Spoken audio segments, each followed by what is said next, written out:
y'all don't really want it like here comes the, y'all don't really want it like here comes the, y'all don't really want it like here comes the, y'all don't really want it like here comes the, y'all don't really want it like here comes the, y'all don't really want it like here comes the, y'all don't really want it like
you ain't built for a skirt as a nigga can be. It's gonna sound like when I'm coming, like when I'm coming, like when I'm coming for ya. It's gonna sound like when I'm coming, like when I'm coming, like when I come for ya. It's gonna sound like here comes the, here comes the, here comes the, here comes the.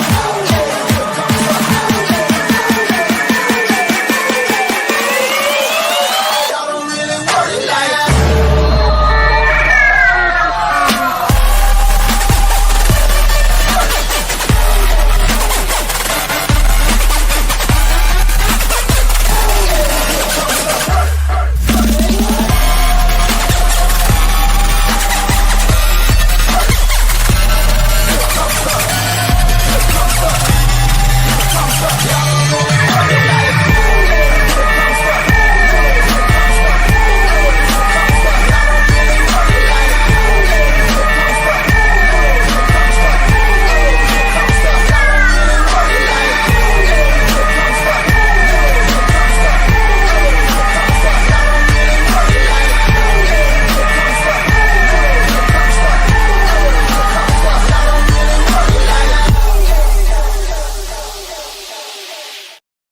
What's going on, everybody? Happy Sunday. Welcome to the Betting News Network.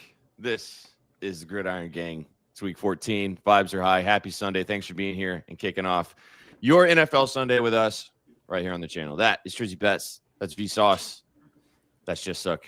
My name's Sweatpants Jesus. Stoked to have you here. Chat, how we living? Ready to rock and roll? Excited day of sports in front of us. We got a huge day on the Gridiron, boys, as we're about to get ready to rock and roll. Prindy, we love you. Nasty Masty, chat, wherever you're watching us, thanks for being here. If you're watching us on X, if you're watching us on YouTube or on Twitch, wherever you guys are kicking with us, thanks for stopping by and hanging out to start your NFL Sunday.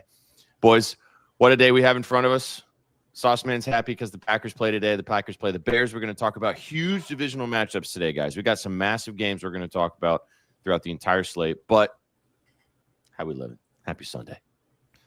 Dude, happy Sunday. We got some big matchups today. I'm excited. Hopefully I'm excited at the end of the day too and not sad, but I got some good games on the docket today. I'm excited. I'm very excited. With the playoff push coming, things are just going to get more interesting, boys. And it's sad that we're already at week 14, but it does mean that we got a little bit more intensity to these games. Waking up to a little Trizzy TD slip was real nice too. I had to place that real fast before we got all right now. All right now. Oh yeah. Little Trizzy showing his titties, you know what I'm saying? Little TDs. As he sits there in the degenerate sweater. Oh yeah. The TDs lay right in the morning. Right in the morning.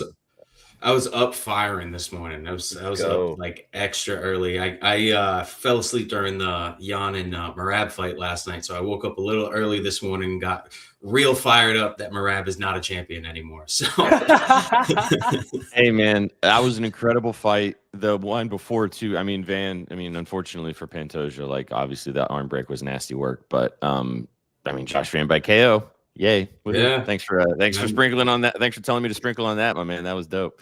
Yeah, I mean, not how I wanted, not how I expected to cash it. I mean, and with all the wrongs of me being on the wrong side of so much fixed shit in the UFC, to be on the right side of a injury like that is, I mean, I was almost shocked. Yeah. Well, we talked about it too. We talked about that yesterday as well on the Violence Report. Hope you guys tuned in. And if you guys tuned in yesterday on Betspresso, we banged. Yeah, we banged. Yeah, we did. Let's go. It's good. Hit it. Wins the game at the buzzer. Bing bong bang.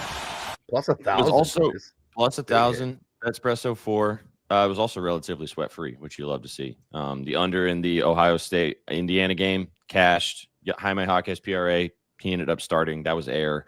Macy Barber by points. I didn't watch that fight. Was it pretty sweat free? I'm pretty sure that it was. First round, yeah, but second and third. Once you watch the second round, it was, you know what I mean, sweat. That's kind of exactly what you said though too, Trizzy. Didn't you? You're like that first round is going to be a little bit, but then after that, that's where it settles down and we make it towards the points. Like you literally said that yesterday before giving it to us.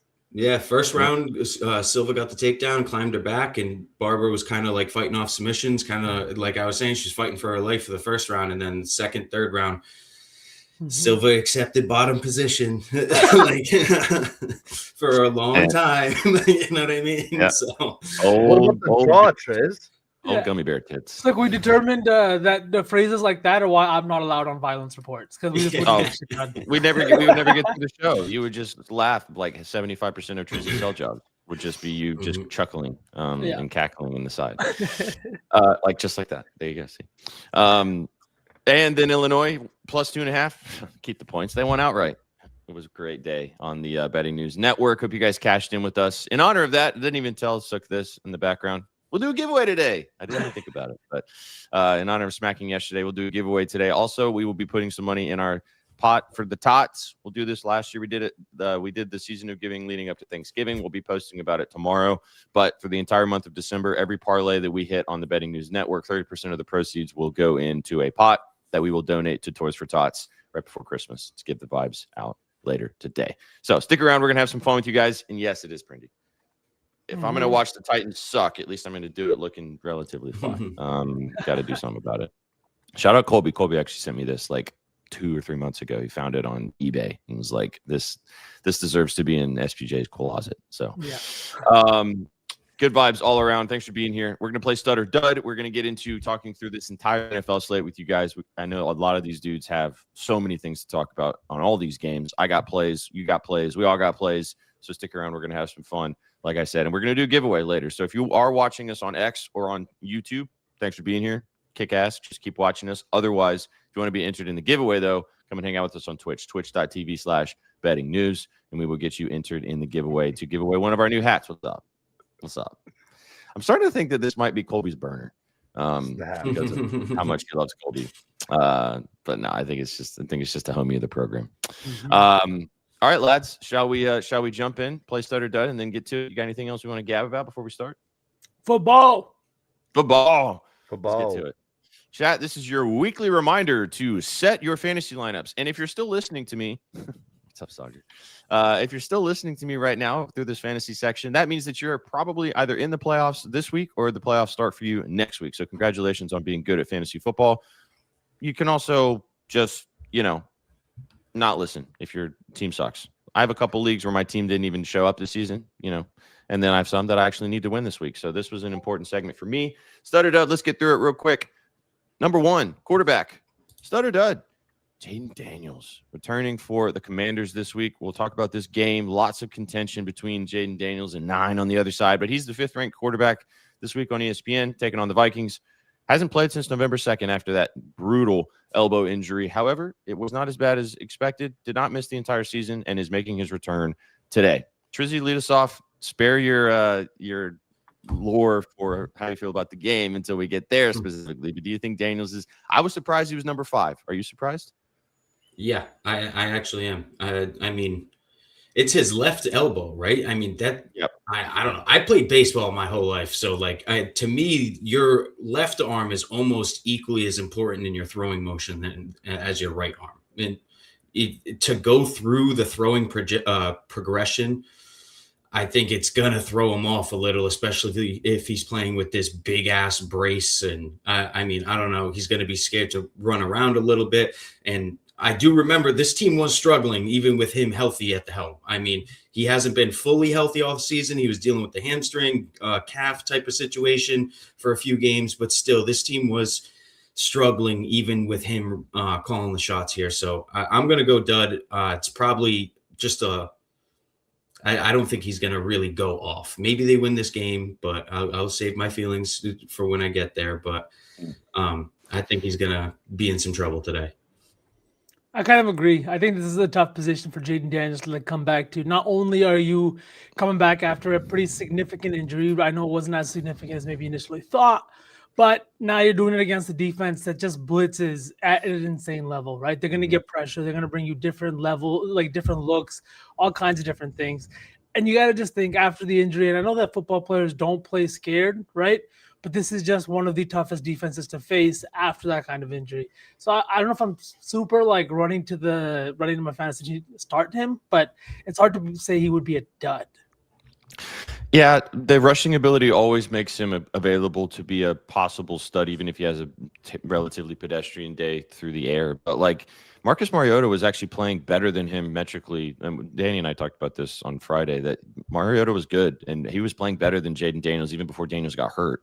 And this defense is no joke, man. So I was surprised he was 5th ranked. And honestly, if you have him, you've probably already found another quarterback over the last 3 or 4 weeks that you've been starting anyway. I wouldn't be rushing to throw him out there in a huge week for fantasy implications right now. So maybe he has a nice game, but I'd probably leave him on the bench. And if you have a better option, you better put him someone else out there that you've been rolling with the last 3 or 4 weeks. But I don't have him in any league, so I don't have to make that decision. But that would be kind of the way I'd lean. Yeah, I'd just go dud because of that. Because the Vikings are actually second for tackles for a loss. This is a team, like V said, they have those exotic blitz packages. They're gonna go hard on this guy. Yeah, he's coming back from an injury, so you got to make him feel uncomfortable. The play calling is probably going to be pretty aggressive today. Yeah, 100%. All right, we'll get to that game in a little bit. Let's move on to the running backs. Stud or dud?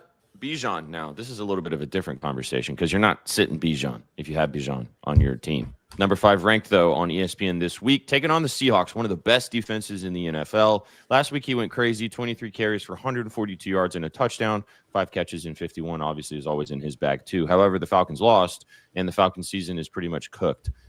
Seahawks really good. Sauceman, lead us off. Do you think Bijan is going to have a day today, or do you think he's going to struggle?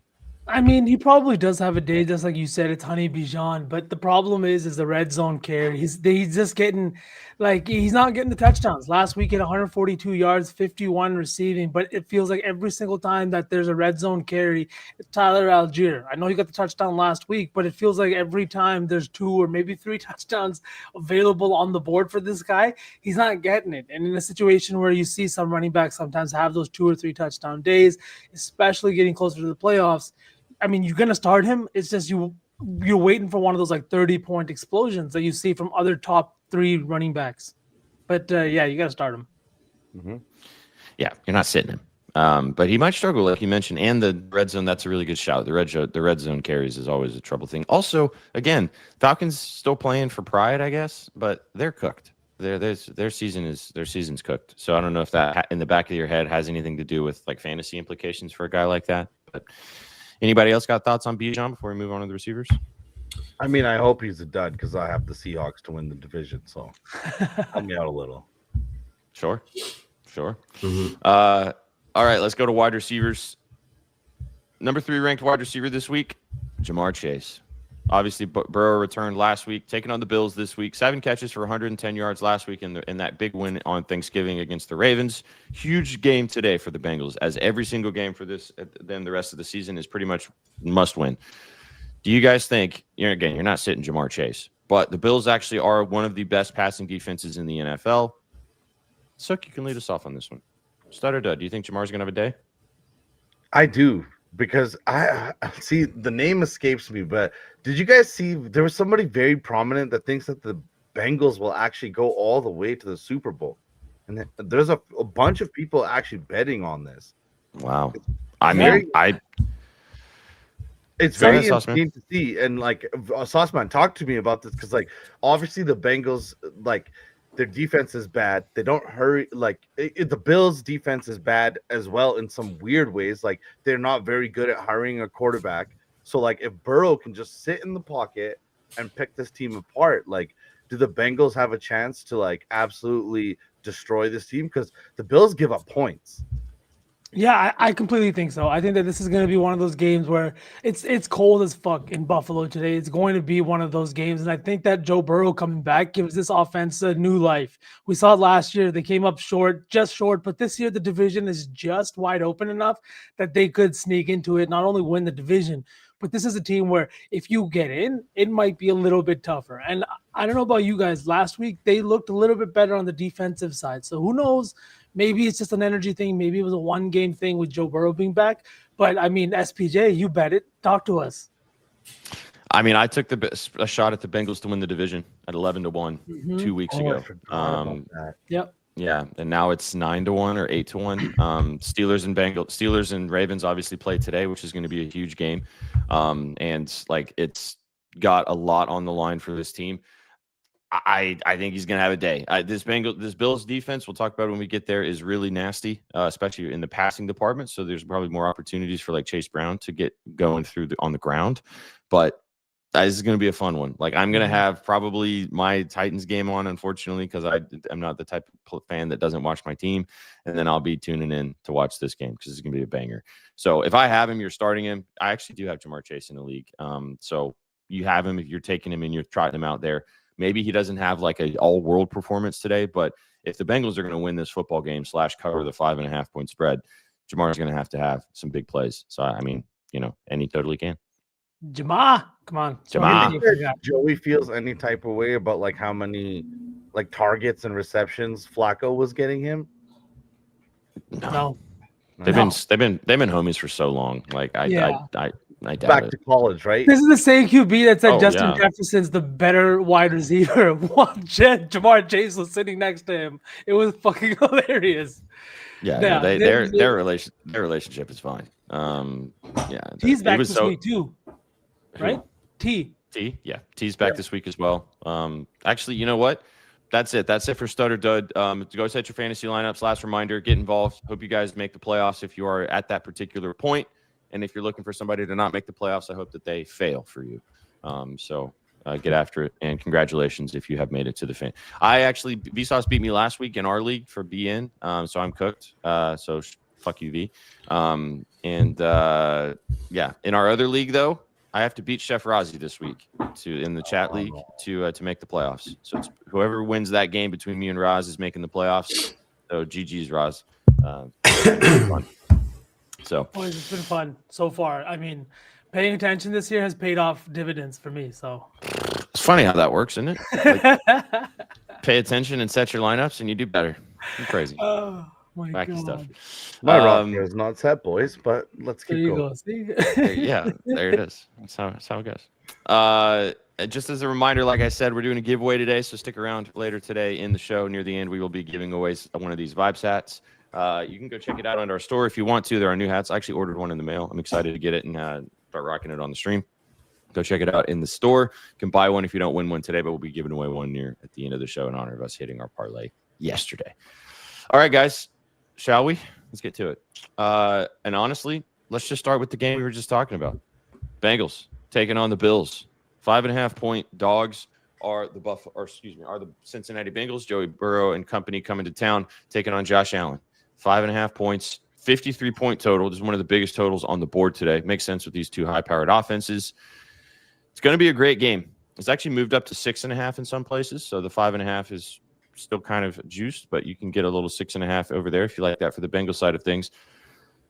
It's going to be an awesome game, like I mentioned. Huge implications on the line, like we just talked about, with the Bengals having to win out, but also the Bills are still looking to compete in their division with the Patriots. Don't think they're going to be able to catch them, but they still obviously want to keep winning to kind of keep pace with them as well. Sauceman, lead us off. What do you like in this game?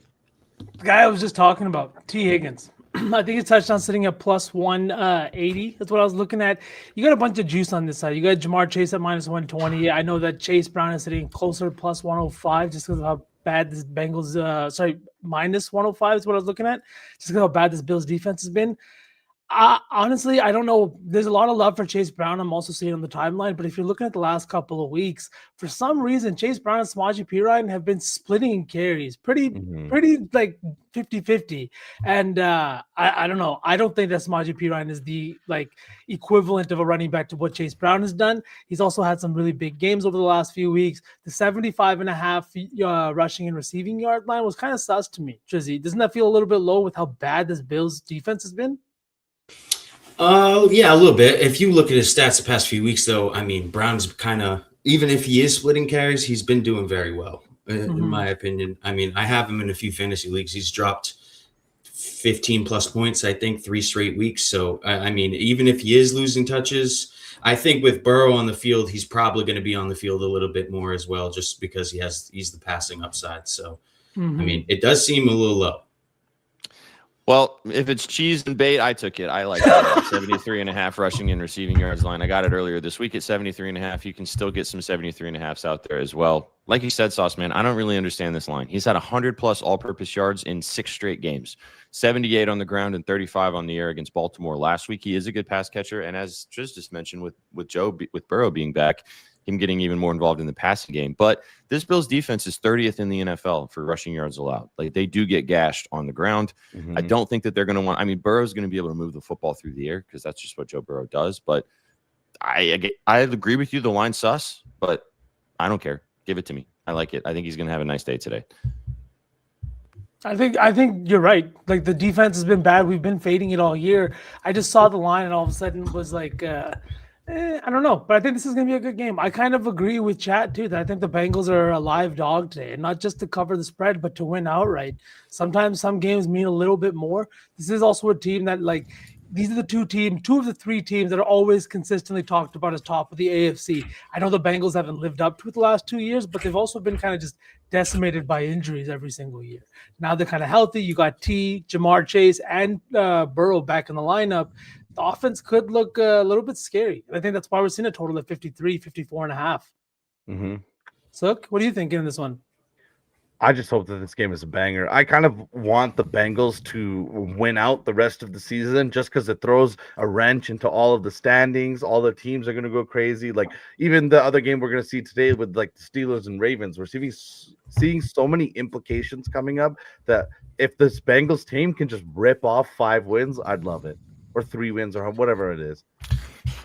I just want to get to the point where I'm sweating them to win the division ticket later. Well, so we'll see. What do you think about this game, Triz? Interesting line. Did you bet anything here? So I'm probably going against everybody on panel today, but I am on the Bills, and I think the Bills probably put belt to ass today as well. I think they're going to win more than by more than a touchdown. Just read the line. This Bengals team's coming off of a very big win, divisional opponent against the Ravens on Thanksgiving. Now they're getting this Bills team who bounced back, but were struggling, and they're getting T. Higgins back as well, and it's still almost a touchdown line. I'm just betting the line here to just take everything into consideration here. I think the line is big, and it's probably big for a reason. This Bengals defense is Swiss cheese. And if the Bills are really going to get everything going offensively against any team, it's probably going to be against this very piss poor Bengals defense. So I took the Bills by 6. It might be a little bit of a square bet. I highly doubt it. I'm sure the public is really coming in on the Bengals here. It looks like the splits are a little 50-50, and the line's kind of moving towards the Bills as well. So I I do think this could be like a very high scoring game. Don't get me wrong, but like a 44-27 or something of that nature, where it doesn't seem as much belt, but it is belt at the end of the day. I think they're gonna score in bunches. So I would not be surprised by that whatsoever if that happens. So I have no investment on a side necessarily, but I just hope it's a good game. Yeah, just Chase Brown. Who's your tutty score in this one then, Triz? If you think the Bills BTA. I stayed away from touchdowns in that game specifically. T. Higgins was looking at me a little funny though. I'm not gonna lie. This is a good call, man. Bills defense is Swiss cheese. The Bengals don't even they're not even cheese anymore. They're from Monday at that point. That's a good point. Solid point. All right, let's roll. Let's keep it going. We got a lot of games to get to. I just wanted to start us off there since we were kind of just gabbing about that game. Let's jump to huge game for Suck and Company today, and the Tampa Bay Buccaneers taking on Tyler Shuck and the New Orleans Saints. 8.5-point favorites are the Buccaneers at home. Baker Mayfield and company looking to kind of get back and be at the top of the NFC South. 41.5-point total for the Bucs. This just feels like a good Bucs spot. I know that a lot of people in survivor pools are taking the Buccaneers this week, which is always scary. Danny was talking about that on any given wager. Chat, if you're in any survivor leagues, congratulations for making it this far. But Danny is on the Bucs this week. In that regard, the Bucs are a popular play in Survivor. The 8.5 is a little scary. That's a little bit sus in my opinion. Kate actually took the first quarter for the Buccaneers. That was her staff article play. So that feels like a nice way to take the Bucs if you want to, if you're scared of the 8.5 over the touchdown line. The Saints are terrible. Tyler Shuck's been okay in certain stretches, but Trizzy knows because he's been betting the Saints over the last couple of weeks that this team is not very good. They will have little moments where they do something all right, but they're not good. So the Buccaneers should take care of business today. Getting a little healthier. Mike Evans and Trey McMillan were looking like they were going to return this week, but looking like it's going to take one more week. And I said it earlier this week that I think it's just because they know that they can win this game without those two guys. And so they're just letting them get a little bit healthier going into the back 4 weeks of the season, the home stretch, as it were. Sook, it's your squad. How you feeling today? I'm not too worried. I do think that we handle business. I'm not going to bet that spread, but I did take Chris Godwin for 41 receiving yards. It's my staff article play. He's actually hit this line 10 straight against this divisional opponent. These teams hate each other. Both teams have talked about this in their pressers leading up to this week. There's a strong dislike here. It doesn't matter the Saints' record. They do play hard. This will be an interesting game because it's still the NFL. If they're winding down the season, a lot of these guys are playing for contracts. And with the divisional hate, I think this is going to be an exciting game. But give me Chris Godwin, 41 receiving yards. That's my favorite play in this game. Like I said, that's my staff article play. But I don't know if I'm touching that spread. I know that Betsky has Bucky's rushing yards. Someone was asking that in the chat. That's Betsky's article play. If you want to go check out our staff article, it's at bettingnews.com. It's free. We haven't had a losing week all season, boys. Let's not start now. And I posted a little parlay of all 11 picks. That's actually 11 because Triz and Danny are on the same play, which go and check it out and see what it is. It was plus 40,000 if you want to tail for a cup of coffee or something. V told me to do it 3 weeks ago. It's gotten close a couple times. Maybe we'll get close today. We'll find out. I mean, if we hit one of these, absolutely legendary, right? Like, and we would regret it quite a bit if we had an 11-0, 12-0 day, and we're just sitting here with no tickets to show for it, right? Yeah, So absolutely. Volunteered SPJ's tribute week in and week out to make a little donation on behalf of everybody. I've made much worse donations in my life. So yeah. What do you guys gotcha. What do you guys think about this game today? Triz, you got any thoughts on this one? This line feels like something that you might want to take a stab at. You've been kind of on the Saints side of things recently. You feel like that 8.5's tasty, or is it just Bucks BTA? No. I got my lick back on the Saints last week. Now I'm going to leave them alone for the rest of the season because that was kind of luck as well. But this Bucks line is very big. It's very wide. Yes. But what I am looking at here is I'm looking at the total. It's a divisional matchup. These NFC South matchups have been going under all season. I don't know the exact statistic behind it, but I do know it's been hitting pretty pretty consistently. And I think it's a low total for a Bucks team that scores a lot of points in a Saints D that isn't very good. So it might be just Bucks BTA 27-3 type of thing. A game soars under, but book ends up winning because of the under and the Bucks. So I do think the Bucks they have to roll here. I did take another player prop in this as well. I took Mika Ibuka to score a touchdown today. It's plus 135. This is a guy who's had a dip in production over the past 4 or 5 weeks here, and his number is lower than ever. So I think that's a little telling. I think now that Godwin's getting settled into the offense a little bit more, that now Ibuka can get involved like he was at the beginning of the season, so to say. So I think Baker probably finds him in the end zone today. I took that. I think it was plus 155, but might have moved since. Yeah, I like Cade Otton today as well, but I'm not sure if I'm going to get to the window there. He's had a lot of red zone looks in the past few weeks. I think the thing about Emeka, what I've seen is looking at the stats over the first 6-7 weeks of the year, he was seeing an almost 80% catchable target rate. Since then, it's dropped off to just under 50%. Now, a lot of his poor play has to do, it's all on Baker. I know last week's game wasn't the best, but they really didn't need to do too much. And the last time they played the Saints team, it was a pretty, it was handled. That was the exact same game too that we saw Spencer Rattler get benched and saw this team flip the switch and go to Tyler Shuck. He didn't play too bad, but now he's getting a full week of preparation and everything going up against a Bucks team that ranks 29th in receiving yards allowed. It's why I'm going to the tight end at over 39.5, Juwan Johnson. He's been really good at times, but he's also just been kind of at times. But at 39.5, he's not only leading the Saints in snaps out of the slot, but he's 8th in the NFL in snaps out of the slot. They're heavily utilizing him out in that area, and a lot more with the departure of Rashid Shaheed. I think tonight against a Bucks team that blitzes at a top 5 rate in the NFL, that Shuck's going to have to get the ball out quickly. And the quickest way to do that is to look at your big-bodied tight end for short yardage and let him do something after the catch. Another thing we've seen the Bucks kind of struggle with this year is tackling. A lot of missed tackles, and a lot of them have come at that linebacking level. So I'm looking at Juwan Johnson to have a big day through the air, and I think that the fact that they'll have to pass quite a bit today only helps the situation. And I really don't think that anybody's at risk of sitting in this one just because Shuck, you want to see what you've got. Juwan Johnson is another not young guy, but on the younger side, right? Then you got Chris Olave, guys that are looking to, develop and have a little bit of a name in this league. Yeah. Actually, I'm just added something in this game because of what you were talking about with how bad not how bad, but the Tampa Bay pass defense is pretty poor, 29th in the NFL, but they're also 32nd worst in the NFL to receiving yards allowed to the running back position. No Alvin Kamara today. Devin Neal's receiving yards line is 16.5. He's hit that in back-to-back weeks. 22 last week against the Dolphins. He had 43 against Atlanta on 7 catches or 5 catches on 7 targets.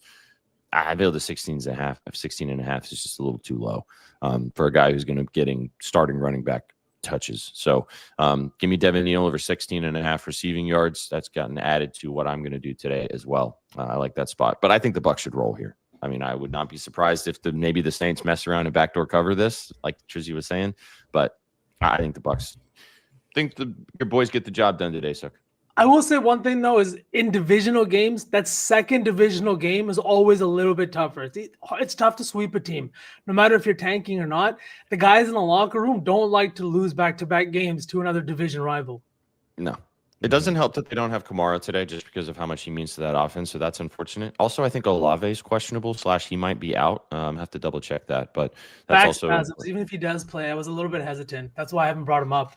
Mm-hmm. Okay. Is he questionable still for sure, or is he going to play? I think he's going to play. He's questionable tag still as of right now. Yeah, but again, back spasms, I feel like something that could just act up at any point. Yep. That's the unfortunate part of it. No Devon Vele love again, Triz? For a tutty? No, not today. I like I said, I got my lick. Now stay away for the rest of the year. That was a hell of a pull last week, dude. Crazy touchdown too. Olave is playing. It was like thank you 4 to 1, 4.5 to 1, something like that. It was a big one. Mm-hmm. Good stuff. All right, so let's move on from that game. I think again, like I said, Sook, I think your boy should be okay. Let's go. Where do you want to go next? Let's go to this. This is a good game we can talk about, and I know Trizzy's got a lot to say about this one. We talked about it earlier with Jaden Daniels being back. Vikings taking on Jaden Daniel and company coming to town. 1.5 point dogs are the Minnesota Vikings at home, which is really interesting in this spot. Also, Jaden Daniels is returning, but also JJ McCarthy is returning. 9 is back. 43.5 point total /44 across the board. Go ahead, Triz. Take it away. What do you like in this game? Yeah, man. So this is what I rolled with the staff article pick of this the week. I've been doing real good on there. We jumped back into the win column last week with the Jets. Nobody wanted to take the Jets, and I'm coming right back here because nobody wants to take the Vikings. This Vikings offense has looked so stagnant no matter who's at the helm. JJ has looked awful. But I do not think this Bucs defense is good. I don't think this Bucs team in general is good. I trust this Vikings defense a lot more than I trust this Commanders defense. And on top of that, Jaden Daniels coming back. We talked about his elbow. I don't know how much he's going to really be able to accurately throw the football today. And I trust the Vikings in a slugfest, so to say. And I think they will win a slugfest. I think Jordan Mason's probably going to have a really big day on the ground. He's that type of running back that beats up this Commanders defense. This Commanders defense has not been good against the run. They've been awful against the pass. Like I said, I think if JJ McCarthy's going to have a day, if he's going to have one of those big turnaround days where kind of prove the doubters wrong, it's going to be a day like today. So I'm rolling with the Vikings here at home. I think they're going to get the job done. I think JJ is going to get some of these naysayers, so to say, off his back a little bit. And yeah, I like Justin Jefferson to score a touchdown as well. I took him very low number last week that we were talking about it. He was like 3-1. 3-1 or something to score a touchdown. Now he's back more in the realm of possibilities. I think it's 1.5 to 1. And again, coming off of a 2-point fantasy game last week, that very poor performance from Jefferson. I think he's going to get back to the old Jefferson that we know and love. I think JJ is going to look more like an NFL-style quarterback today against this piss-poor Commanders defense. And I rolled with the Vikes. I like that. Danny's with you. This is Trizzy's staff pick. And also, I'll give you your flowers. 11-2 this season. 11-2. Trizzy is. I'm 10-3. I felt pretty good about typing that out too. 9-4, not bad. Hey, all right, man. Mm-hmm. Close behind. Look at my record. 6-7 is fine. 6 and 7 is fine.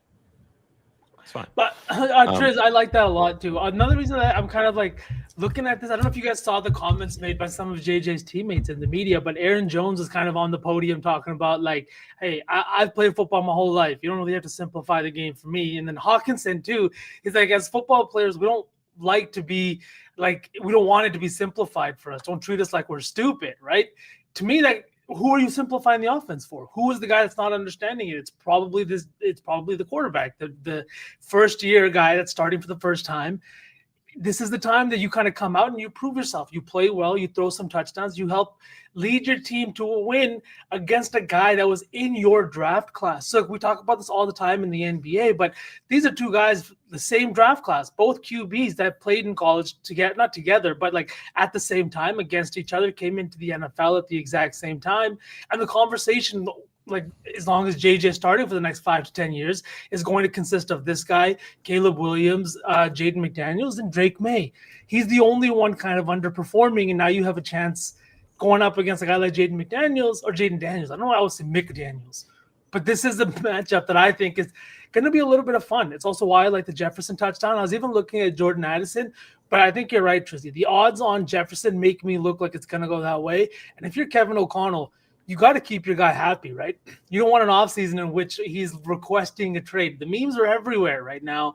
And if you want this guy to stay here, you got to pad his stats a little bit and make him feel like he's part of this offense. So I like the touchdown quite a bit for JJ today.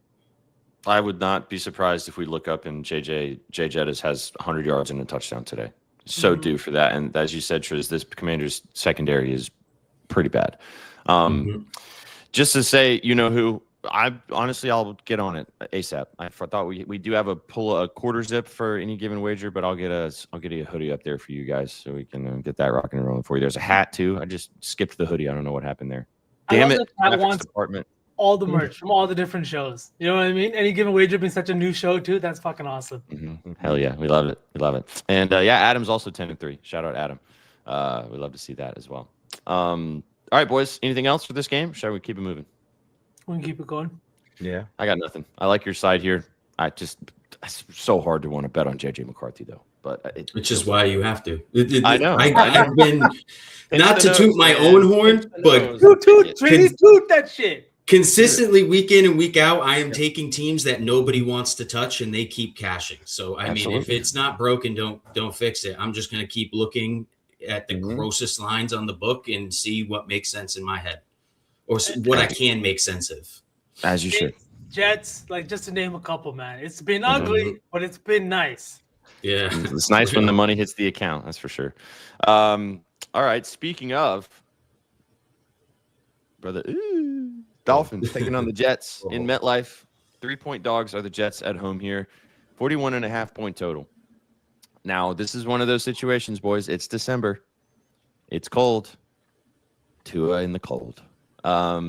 Adam said a stat, speaking of Adam, earlier this week on Any Given Wager on Friday, that Tua Tagovailoa, when the temperature is below, I think 37 degrees was the stat, he's 0-9. 0-9 outright and 0-9 covering the spread when it's chilly, because, you know, Tua's got that Hawaiian blood and he don't like playing in the frigid cold. 3-point dogs, though, are the Jets. Could be an enticing line there. Speaking of rat line, this one feels a little fishy there too, my man. Triz, you want to lead us off? What do you like in this game? Yeah, Jets are razor sharp today, man. Jets are razor sharp, but I am not touching it. I got my lick with the Jets last week. I can't go right back to them this week with the exact same line in the divisional matchup, knowing all the narrative and, as you just mentioned, the stats behind Tua in the cold. I don't think it's that cold today, though. I'm pretty sure it's like 45, 50. It's still kind of cold with a nice little chill, but I mean, I can't take the Jets today. What I did take is I know this guy screwed V last week, so I went to him today. I thought the line was really, really low. I think he does get a lot of the target share, especially in the red zone. He is a freak. He's very hard to cover. This Jets defense is not the best. I took Darren Waller to score a touchdown at plus 250. That's pretty much the only bet I like in this game. I was looking at the total and the over, but taking what I know of Tua in the cold and how stagnant this Jets offense can be at times. They did come through for me last week, but I mean, it was a grind. If you watch the game, it was a grind. Back and forth, they couldn't score. They were punting, and I just in a divisional matchup, I don't trust that many points. I'm gonna take Waller to score a touchdown at those odds, because I feel like you have to, with how the red zone target share he has in the games he plays throughout this season. Even last week, he was targeted a lot, and big body, hard to cover. I think he gets in there today. Yeah, I completely agree, Tristan. I'm going back to him after he burned me last week. This was a guy that was literally like a good pass away from being in the end zone. Tua literally just threw it a little high, and he couldn't get that second foot down in the back of the end zone. But he still, I'm pretty sure, led the Miami Dolphins pass catchers in receiving yards, despite playing less than 50% of the snaps. He is a big body tight end, and that's exactly what comes in handy when you get close to the end zone here, especially within 20 yards. That's where they're kind of utilizing him more too. You're going to see him come on the field that like in more opportunities like that. I think this is a great spot in a plus 250. It feels like the line's a lot shorter too this week than it was last week. Yep. The Tua and the cold thing is just sketchy. It's obviously just one of those trends that's just so hard to ignore. I like the Waller play. It makes a lot of sense. I'm taking the running back, though. Devon Achane's been on an absolute heater. I got 78.5 rushing yards earlier this week. The line has moved up to in the 80s. I still like it there. If you want to take the rushing and receiving with Achane, go for it, because he is obviously one of the highest targeted players on this team. However, he's had 134, 120, and 174 rushing yards in the last 3 weeks. This is the 25th ranked rushing defense in the Jets. And as you guys mentioned, I mean, Tua is just not good in the cold. So I don't know if they're going to need to lean on Achane. I think he gets 20 to 25 carries. Hopefully this game doesn't turn into I can't imagine the Jets are winning this game by 10 points at some point, so they're going to not run the football. So I just feel like the 78.5 is just too low. I like the 80 plus. I like the 90 plus. Hell, you can take him to 100 if you want. He's been so good. Offensive player of the month in the AFC, which is pretty wild with how many incredible performances we've seen across the AFC this last month. So it goes to show you how good A-Chain's been, and I think that he's going to continue to be good again today. But speaking of trends, SPJ, yeah, Tua is 0-7 actually when the weather is under 46 degrees Fahrenheit. We're seeing a high of 42 in New York today. But if you want to look at the other trend, is Tua is actually 6-0 as a starter against New York. Wow. There's a trend on the other side. There's always a trend. There's always a trend to convince you of your argument. That is how trends work. You can always find something. We'll work on this. We'll get that for you. Shout out Slop too. Love to see it. All right, lads, let's keep it rolling. Anything else in MetLife today? It's going to be, unless you're a fan of one of these teams. The Dolphins also, last point, the Dolphins also still technically can make the playoffs. So they are still playing for their playoff lives. They're not going to make it, most likely. But mathematically, which helps locker room morale. And as Chat's kind of talking about, the Jets need to kind of lose so they can get into a better draft position. But as we know, in this portion of the season, players don't do that. They just want to play football. So we'll see what happens. Before we move on, just real quick, this is probably not hitting, but 450 plus 450 for Tyrod Taylor to get in the end zone. The Dolphins are giving up 4 rushing touchdowns this year to opposing QBs. The weather's really fucking bad. I know that Adonai Mitchell and Mechie have been getting a lot of love recently, but at plus 450, we know Tyrod is mobile. And like you said, SPJ, these are not guys that are looking to lose the games despite the franchise and the fans maybe wanting that. Guys like Tyrod are absolute ballers. A guy like Adonai Mitchell and even Aaron Glenn, all underdogs with the way the season has gone. I doubt they're just looking to, just roll over and die. 100%. I like it. By Sauceman's request, we're not going to talk about the Packers game yet, and we're not going to talk about the Seahawks game yet because we don't want B to miss out on that. So let's talk about this banger in Cleveland. Browns taking on the Titans today, a game that probably nobody's going to watch unless you're a fan of one of these franchises. But it is the Shedeur Sanders versus Cam Ward show. So the number 1 overall pick versus the guy who a lot of people thought could have been and should have been. 4-point spread. I think it's moved down to 3.5 in most places now. Browns at home. One of the best defenses in the NFL. Myles Garrett looking to become the all-time sack leader. He's probably going to have like 7 today against the pretty bad offensive line from the Tennessee Titans. Gross total. Grody total. 34-point total. 34.5 in some places. Just stinky. So again, if you're not a fan of these, yeah, absolutely, game of the year for sure. I'm gonna be watching. I'm excited. Before I talk about this game a little bit more in depth, I've got the rhythm play of the day in this one too. Do you guys have any thoughts on this before I take over? I didn't even open this one. Drop down menu didn't even open. I've been chasing the over in Browns games for probably two weeks straight, and this is the lowest it's been in 3 weeks, and I'm not taking it. So it's probably going to be 50 points in this game. It's too low. It's getting to that point. It's like this is professional football. I think the lowest total I've seen sports gambling in like 10 plus years is probably like I think it was 31 at one point. And I think it was a Saints game. It was way back COVID days. I think it was really, really low, and it was like snow and stuff. We're starting to teeter there. And I get this Titans offense has been piss poor. The Browns offense has not been anything flashy either, but I mean, the Titans D is not the best, as my man SBJ knows. So I don't know. This game has no business going over, so it might. The total's a little bit too low. I think it's a sharp number as well. 4. Where I don't know where the Browns deserve to lay 4 against anyone this season. I guess it's 100%. Really the Browns. It's the Browns defense laying 4, not really the entire team laying 4. It's really the defense. I wouldn't feel comfortable taking any sort of bet in here. The over's talking to me because I know if I don't take it, it's going to be the week that it hits.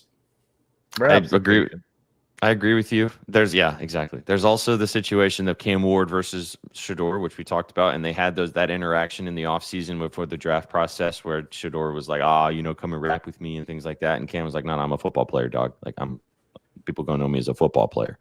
The Titans were bad last week against the Jags, and they burned me. Cam Ward had one of his worst games of the season, coming off 3 straight games against really good defenses, looking really, really good, making progress and progress and progress. Jags defense kind of took care of them last week. I think he bounces back a little bit this week, as in Cam Ward does. Again, though, this team's terrible. I want them to keep losing so they get the number 1 overall pick. So I don't really care if they win or lose this football game. But I do think that somebody's going to have some success. Let's go dance. This is the rhythm of my life. My life. Oh, yeah. I know you want to say it. This is the rhythm of my life.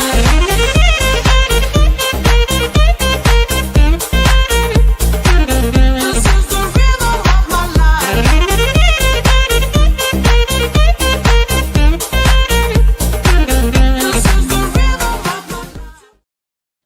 Back-to-back weeks. And let's get Chiggy with it. Chigakonkwo, 31-plus receiving yards for the talented tight end. Chat, I told you about this play last week, and he had 29 receiving yards. They didn't move the line. Now, I know the Browns' defense is pretty good, but I only need 21. And if you guys know, this is the second most targeted wide receiver on this entire offense. Cam Ward, when he gets in trouble, looks for Chig, and also they kind of design plays for him, especially with how banged up they are in the wide receiver room. This line makes no sense. It makes no sense. 20.5. It was also almost my staff article play as well, but I didn't want to go back-to-back weeks giving you guys the same stuff. So I just talked about it here. And our friends at RITHMM absolutely love it as well. It's one of their favorite plays via their models. You can use our promo code VIBES25 to get involved with everything that RITHMM has to offer over there too.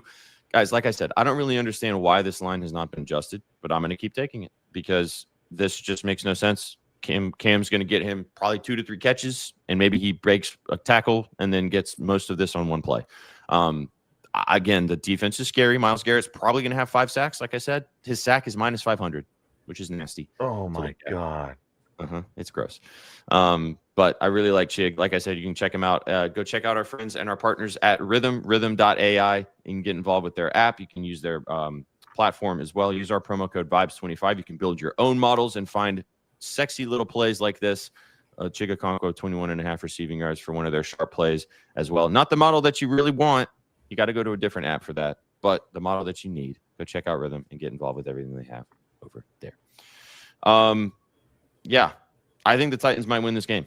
And again, I'm going to be watching it. I'm not going to tell you guys to bet the Titans plus the points because I said it last week, and again, they burned me, and I've been good about not betting my team in situations when I didn't think they were going to make me money this year instead of just blindly betting them a lot. Probably going to end up betting them on my own because I do think that they could cover. As you said, Triz, the Browns do not deserve to be 4-point favorites. But regardless of what's going to happen, it's going to be a battle because of these two dudes coming out there and wanting to play well. I don't know how the teams around them are going to help them because both of the supporting casts are not very good. Mm-hmm. So that's going to come into play here as well. But I trust Cam Ward and his development right now in comparison to how many starts Shedeur has. Never been a big Shedeur guy myself, even back when he was in college.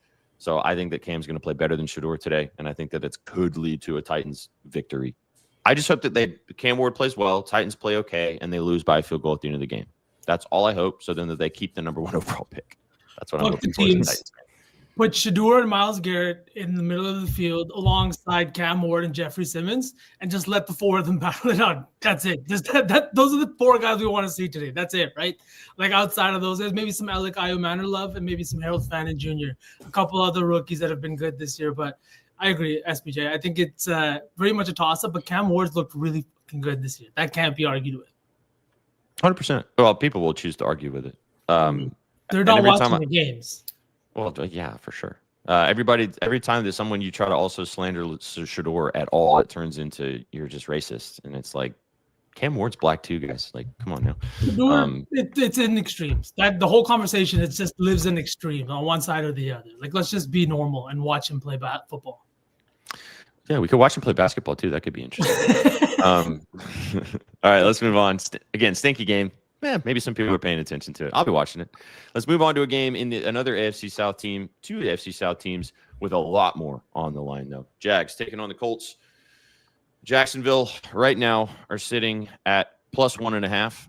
It's pretty much, you can find value on either money line, really, if you want. Colts coming into Jacksonville minus 1.5 as well. Over-under is set at 45.5, 46.5 by our friends at Bet Online. You see right there on the screen. One more trend I'll say, because Adam brought this up on Friday, which I thought was super interesting. The Colts have not beaten Jacksonville since I can't remember when it was. It's been like 8 or 9 straight games. They have not won a game in Jacksonville in a long time. So it's a huge game for both of these teams in the division standings. The winner of this game will be top of the division.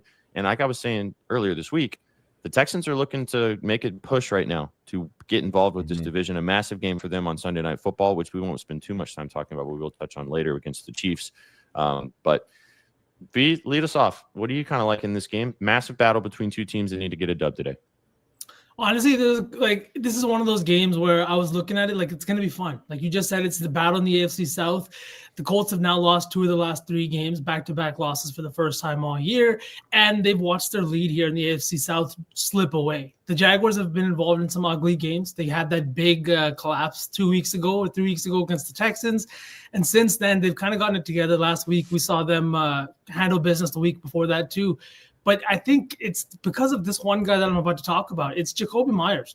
They made this move at the trade deadline, and he's had a huge effect so far. His target share so far has been fantastic. I think he leads the team in target share since arriving here in Jacksonville. The team is also now back with their the young tight end we watched play such good football to start the year, Brenton Strange. He's been really good. And just for a little bit of narrative, Brenton Strange and Tyler Warren, both former Penn State tight ends, both guys that played together. I don't know what the relationship was like, but Warren was a redshirt in the last couple of years of Strange's time there at Penn State. And not because of that, but I am going to the rookie tight end on the other side for a touchdown, plus 140. I think that the Jacksonville Jaguars red zone defense has not been good. Warren scored last week, and he's only got 4 touchdowns this week through the air, 1 rushing, but that's because they use him under center for these QB sneaks as well. And I think that might be even more prevalent today with Danny Dimes dealing with the fibula fracture. I like it. I have a prop in this game as well. It's also on the Colts side of things.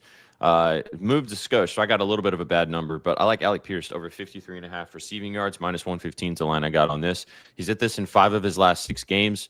And when he hits, he soars 69 plus nice receiving yards in all 5 of those games.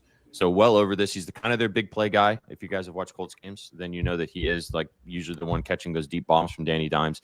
But the reason why I like this a lot as well is because the last 2 times he played against Jacksonville, that was when he was more like wide receiver 3, wide receiver 4 for this team. So he was like getting 2 targets, good for like 1 big play. Hit his line both times against Jacksonville last year. 25th in the NFL in receiving yards allowed as well. So I think he's going to have some opportunities today. I know Chef's on Michael Pittman. I don't hate that. Kind of a bounce back after a bad game last week. This Jacksonville defense can get beat through the air. They've been really good against the run, really good front. That front has been causing problems, but this is one of the better offensive lines in the NFL. I think they will keep Danny Dimes upright and him be able to take advantage of this defense. So don't have a feeling about a side. Both of these teams right now are just really hard to cap from a like win-loss perspective, and I think the line is set appropriately. If you like one team, just pick a side and go for it. But I didn't find any edge either way on that direction. Just could be a good game for some props though, like V was talking about, and like I have with Pierce. Triz, what do you think about this game? So I'm on the Colts here. I think they bounce back. I really do. I went right back to them after last week. I think this is a pretty sharp line here. Betting public loves the Jaguars, but Vegas loves the Colts today. And I do know that the Jaguars are in the top 5 of the Circa's contest most picked spreads, something like that. And I know there's not that many contestants left. There's probably 100 or 2, but that stuff still matters. Like we mentioned earlier in the show, Adam pointed out a different line, but I do know the Jags are one of them. And Danny Dimes played so well for so long, and then now last week he played like shit. Week before he played like shit. I think it's just a matter of time before this offense really snaps back and gets back into the groove of things. I think this Jaguars defense has been overperforming in recent weeks, and I do think they give up a lot of points. They gave up almost 30-something points to a Texans offense led by Davis Mills. I think they're bad on third downs, Triz. So bad. Yeah. Terrible on third downs. I think Jonathan Taylor is probably going to carve this defense up today. I think Colts roll here. I don't think the one's going to matter. I think this is probably a touchdown plus. I've seen the Jags bend and break multiple times this season, and even in games the Colts have lost, they've never gotten belt. They've been in it right to the very end. Even last week, they were in it right to the very end. So I think this offense is going to turn around this week. I love the Colts. Let's go. Like I said, if you have a strong, I lean with you. Colts win too.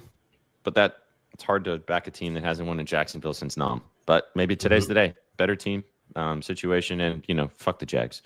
I don't really dislike the Colts. Colts are fine. I don't like them because of this division, but the Jaguars can go to the sun.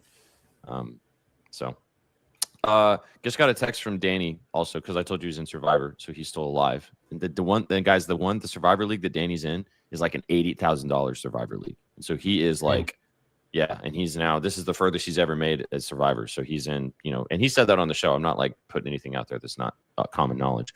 And he said that he was going to take the Bucks. He's been saying it all week, and he actually is changing. He's not taking the Bucks anymore because everybody and their mother is on the Bucks in Survivor this week, and we know how that goes. So just giving you guys some inside info. If you're out there betting Survivors as well, Bucks are scary. Insane. I think they win. I don't think they lose. I don't think there's any way they lose to the Saints, but we've seen this story so many times before. Frank B says the weather's supposed to be terrible in Jacksonville today. Is it supposed to be like nasty and rainy? And windy, both. Oh, great. Okay. That makes me feel great about my Alec Pierce play. So who has the better rushing offense? It sounds like an easy play to me. Like JT, baby. I wouldn't even say it's the rushing. It's the offensive line. That shit parts like the Red Sea. It's fucking insane. Yeah. Like when you watch them play, it literally opens up, and then it's like, how is the middle of the field that open? That never happens. Part the seas. Man, we've been live for an hour. This is going to be a fun day of football, boys. We're only halfway through, but there's going to be some bangers out there today as these games start to matter a little bit more. We got a little over 5,500 of you guys watching us across all platforms. Thanks for being here. Appreciate you guys tuning into the Betting News Network, getting you ready to rock and roll into NFL Week 14. Reminder, we're doing a giveaway today a little bit later. Come and hang out with us. Twitch.tv/betting news is how you enter to win one of our new Vibes hats in honor of us smacking our parlay yesterday. If you're watching us on X or YouTube, appreciate you. But if you want to enter to win, come and hang out with us on Twitch and hang out with our chat. They're having a great time. They're probably talking shit to each other. They're talking shit to us. They're telling us their plays. They're sharper than us most of the time. Come and kick it. That's the thing I will say. If you're on Twitter or on YouTube or anything else, the one thing you miss out on is our Twitch chat. And our Twitch chat's pretty cool. They're pretty dope. Mm-hmm. And we're not just, telling you guys that. So, all right, let's keep it rolling. Cash Money knows the vibes. Let's go to, where do you guys want to go next? Let me see where I'm looking at here. We've done quite a few of the noon games. We're getting to the point where we are almost through the noon kickoffs. Didn't skip any there. We're good there. Let's go to the Battle of the Birds. Let's go to Seattle. Go to Hotlanta. Falcons, Seahawks. Talked about this with Bijan a little earlier. 7-point spread, 6.5 in some places now. Tick down a skosh. 44.5 solid total, though, still, as the Seahawks look to continue to roll. Falcons got to win this game. They're pretty much cooked, though. That bird is out. But they can still technically be mathematically alive. 4-8 on the season. Kirk Cousins getting another start. Sam Darnold didn't have to do a lot last week in his return to Minnesota. However, that defense took care of business, intercepting Max Brosmer 4 times, and also Max Brosmer having his Will Levis moment, which was funny to watch as well. I didn't bet this, boys, but I really like the Seahawks today. I think the Seahawks win. Probably don't cover, though, which is why I didn't take the 7. It's down to 6.5 now. But I think the Seahawks might cook them. I know I'll let V kind of take it away talking about the JSN love because that's his staff article play. And I've loved watching this guy all season. A little bit of a bounce back spot. He finally didn't have over 100 yards last week. You think he goes off this week? I mean, so he's in the media and he's talking about diva wide receivers and what it's like to, not get the volume after having the game he just did for 24 yards, 4 targets. What does he say? He's like, I want to win ball games. That's all I give a shit about. He's like, I know what it feels like to win now. That's all I want to do. And as soon as someone says something like that, what happens? They're showered with 9 targets, 10 targets, and I think they're going to have a huge day on the field. JSN is the #1 rated wide receiver this year against zone coverage, something Atlanta's doing at a top 10 rate this year. Not only is he first in yards per route run, targets per route run, but he has absolutely cooked zone defenses this year. He has a first in separation rate, and nobody has been able to cover this guy. He is taking deep shots. He has cooked any kind of cornerback he's faced off with. I think this Atlanta team has been good, but they've kind of regressed over the last few weeks. JSN seeing a 35.9% target share this year. He's averaging 111 yards, and he is on pace for possibly the only 2,000-yard receiving season ever in the NFL. That's how good this guy has been so far. I think that this is one of those games where the line's set a little bit low because of the matchup, because of the fact that they're 6.5-point favorite on the road. But this ATL team hasn't been no slump. They scored 20-plus points in 3 of the 4 games Kirk's played in. He's got 3 touchdowns. He's averaging over 200 yards and completing 67% of his passes. The offense isn't as good as it's been with Michael Penix, but I wouldn't say Kirk's been, terrible. So I think this game stays closer than maybe people think. And I love JSN's receiving yards and the touchdown today. Nice. Nothing wrong with taking JSN, man. I have a play in this game too. And then actually, Triz, talk a little bit about the spread. Do you like anything in this one before I talk about my prop? So the Seahawks are the most bet spread across every sports book. They have over 93% of tickets, I believe. Terrible sign, in my opinion. You know how that goes. Yep, exactly. I looked to the total here. I took the over 44. Not really something that many people would want to touch. Kind of a good defense versus, a great defense versus a good defense. Not really something that makes you comfortable, but I just think the Seahawks are going to be able to score today. If the Jets put up some points against the Falcons, the Seahawks definitely should be able to. And we know how that Seahawks defense is as well. Mm-hmm. Kirk Cousins playing pretty decent. I wouldn't be surprised that the Seahawks defense put up 7-14 themselves. It's kind of similar to something like when the Seahawks played the Cardinals. It was like 38-0 at the end of the second quarter, and game flew over with ease. I could kind of see something like that going here. Maybe Kirk Cousins gets a few touchdowns up in garbage time later on in the game. Maybe that's how the 7 ends up covering. But I like the over 44 here. Good way to take it, especially with the scary. Like I talked about, Seahawks probably win. Falcons mess around and cover. And, everybody's happy. I'd have a prop in this game. I like the JSN play, Sauce Man. I feel like that's a good way to do it as well. But I'm going with the running back, Zach Charbonnet, over 34.5 rushing yards. Atlanta Falcons have actually been pretty bad against the run, especially over the last 4 weeks. 25th in rushing yards allowed, 21st to running backs. And it's been kind of a split between him and Kenneth Walker. You can ask a lot of Seahawks fans. They've been kind of clamoring for more Kenneth Walker, but Zach Charbonnet is not going to go away. 10-plus carries in 3 of his last 4 games. He had 52 on the ground against Minnesota last week. This line's just too low. I don't understand why this line is sub 40. So give me the rushing yards for Charbonnet. If you want to take the rushing and receiving, go for it. But he kind of just gets handoffs at this point. He's hit this in 2 of his last 4 games. I think he's going to get ample opportunity here. Actually, he's hit this in 3 of his last 4 games and has 4 straight sub 35 rushing yard games as well. It's over 35, sub 34.5 line. That's what I was trying to say. But I really like Charbonnet. He's also my fantasy team. So have a day, Zach. That'd be great. Please and thank you. There we go. Cool. Anything else on what's up, Dalton? Thanks for tuning in, man. If you're watching us on X, thanks for being here, Dalton. But if you want to enter a giveaway we're doing today, come and hang out with us on Twitch, twitch.tv/bettingnews. But we appreciate you, and good morning. Hope you're having a good morning. Anything else in this one before we move on? No. All right, now. Let's go to – let's talk about this one. Is this late window or early window? Late window. Is this late window? We'll save that one for a second then. Let's talk about – there's one more in the early window that I wanted to bring up, and I forgot. Oh, this one. Steelers. Yep. Steelers-Ravens. Huge game in the AFC North. Ravens, 5.5-point favorites here against Aaron Rodgers, dealing with that broken fracture in his wrist. 5.5, I think, is still the live line. Let me just double-check that we are still looking at a 5.5-point spread here. Where's this game? There it is. Yep, 5.5, 42.5, 43.5, a little bit. Totals moved a skosh up if you want to go that direction.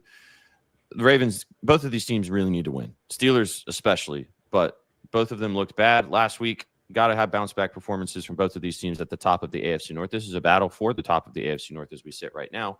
Steelers getting a win, they would be back above the Ravens. The Ravens, if they win, they could separate themselves even further from the floundering Steelers. My staff article plays in this one, but I'll let V talk first about this game a little bit more before I talk about my favorite prop here. Honestly, I was looking at a couple of touchdowns in this one. One was Mark Andrews sitting on the Ravens side. He just got that fat contract extension. Looks like they're going to be moving forward with him, and Isaiah likely will be looking for a new home come the offseason. Just makes me kind of feel like he's going to get in the end zone. Lamar also hasn't had a passing touchdown in back-to-back weeks, and I mean, when he is throwing passing touchdowns, especially multiple passing touchdowns, at least one, if not two, are going to Mark Andrews. He's seen a first read target share in the red zone over 30%. And again, this is just an offense that has not looked exceptionally well over the last 2 games, and they really need to get it together. The Bengals are right at their heels. They're going to have to face them twice still this year, or one more time this year. I just think this is a game you have to win, and you need your big-time guys to show out. And one of the guys is the guy you just gave the big-time contract. On the other side, I was looking at DK Metcalf. I think that we talk about the Baltimore Ravens team a lot during the first quarter of this year or the first half of this year and how bad their passing defense was. Then they rattled off a couple of wins against some subpar teams where maybe the defense didn't look as bad, but I think that had more to do with the teams they faced than than their defense. So give me DK Metcalf to get in the end zone. He hasn't looked the best, but he is leading this team in receiving touchdowns. And Aaron Rodgers is looking his way often once they get within 20 yards. I think he's also capable of busting off a big one. And here in the cold, it just makes it a little bit harder to tackle sometimes. So you never know. A big guy like DK is an asset in a game like this, I think. You kind of teed me. Oh, go. Sorry. No, go ahead. I was just going to say, do you know that like between the 6 MVPs these two guys have, Rodgers and Lamar have never played each other ever? Whoa. Wow. They've never played each other. That's crazy. They have 6 MVPs? Yeah. No way. Yeah. 3 and 3. Or 4 and 2. 4 and 2, isn't it? Rodgers has 4, does he not? Rodgers has 4, yeah. Rodgers has 4 MVPs? Wow. I mean, individually, he was elite during his time. Oh, for sure. 100%. 4 is crazy. Yeah, 2011, 2014, 2020, 2021. Wow. Crazy. Well, boys, put the crown on. Give me the king. 80 plus rushing yards. He's had 20 plus carries or 19 plus, 18, I guess. About 20 carries in 6 straight games. Was having a great game against Cincinnati last week, and then they just went away from him. Only gave him 10 touches, 10 carries and 60 yards against one of the worst rushing defenses in the NFL, and then they just stopped giving him the football. Dumb offensive game planning from the Ravens in that game. I think that they're going to right the ship in this spot. And as you mentioned, V, when it gets cold, when December is around the corner, I've seen it for so many years as a Tennessee Titan. People do not like tackling Derrick Henry for 4 quarters when it's cold. I don't think anybody likes tackling Derrick Henry anyway, but especially when it's in the chilly cold. I think the King's going to have a huge day today. 160 and 180 rushing yards in games against the Steelers last year. And the Steelers have been low-key getting cooked on the ground, especially the last 4 weeks. 4 straight starting running backs have gone over their rushing yards line against the Steelers defense. And last week, we saw the cherry on top, James Cook, go for 144. And I don't know if you watched that game, but they were getting gashed on the ground. And I think that they're going to do something similar to them once again today at home. So I really like the King. Give me the 80 plus. And I think that he has a huge day as long as they are not dumb and they give him the football 15 to 20 times. Did you take it to 100 for the plus money? Does the Pope shit in the wood with the bear hat on or whatever that? I got to be honest. I just have a unit on the 100 because of all the things you said. Let's go.